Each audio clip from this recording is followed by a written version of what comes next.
नमस्कार, आप देख रहे हैं द क्राइम की कहानियाँ। आज की सच्ची घटना उड़ीसा के ज़िला लगता है जिउंजर। उस ज़िले का एक इलाका लगता है पटाना। पटाना इलाका का एक 55 वर्षीय बुढ़ा व्यक्ति जिसका नाम होता है जीतू मुंडा। वह शमशान घाट जाता है और वहाँ से कुछ सामग्री इकट्ठी करती है और वह लेके वह सीधा बैंक पहुँच जाता है।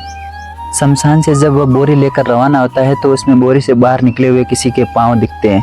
वह अपने कंधे पर उस बोरी को डाल के जब उस इलाके उस शहर से निकलता है, करीब 3 किलोमीटर दूर बैंक होती है और जब वो बैंक पहुंचता है तो बीच में सैकड़ों लोग उसे मिलते हैं। कई लोग तो अपना मोबाइल निकाल कर वीडियो बनाते हैं तो कई लोग थू थू करने लगते हैं।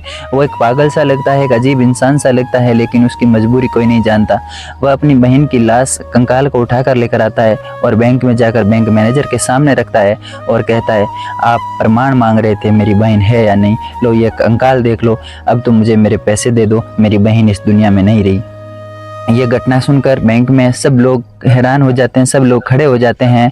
कुछ लोगों के तो आंखों में आंसू आ जाते हैं। गलियों से आता है तो कई सैकड़ों लोगों की भीड़ इकट्ठी हो जाती है। आखिर हो क्या रहा है, आखिर ये हैरान कर देने वाली बात क्या। 56 वर्षीय बहन की डेथ हो जाती है। डेथ होने के बाद उस घर में अब कोई नहीं था।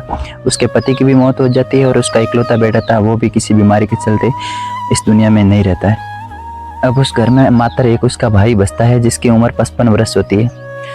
वह एक दिन दस्तावेजों को देखकर बैंक जाता है और बैंक मैनेजर से कहता है कि मेरी बहन का खाता है, मेरी बहन के पैसे दे दो, अब वो मेरी बहन इस दुनिया में नहीं रही है। लेकिन बैंक मैनेजर कहता है कि जिसका खाता है या तो वो पैसे ले जाता है, अगर वो नहीं ले जाता है तो उसकी नॉमिनी में जिसका नाम होता है वही पैसे ले जाता है।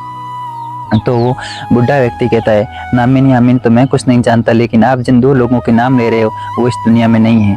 बुजुर्ग के कई बार रिक्वेस्ट करने और कई दिन बाद बैंक जाने के बाद कई दिनों तक लगातार बैंक जाता है, लेकिन वो बैंक मैनेजर को उस पर त्रास नहीं आता है। तो एक दिन बुढ़ा व्यक्ति आपा खो देता है और सबूत पेश करने के लिए बहन का कंकाल उठा कर ले आता है। 27 अप्रैल 2026 का था। वो उस कंकाल को लेकर जब बैंक में पहुंचता है तो वहाँ सैकड़ों लोगों, हजारों लोगों की भीड़ जमा हो जाती है।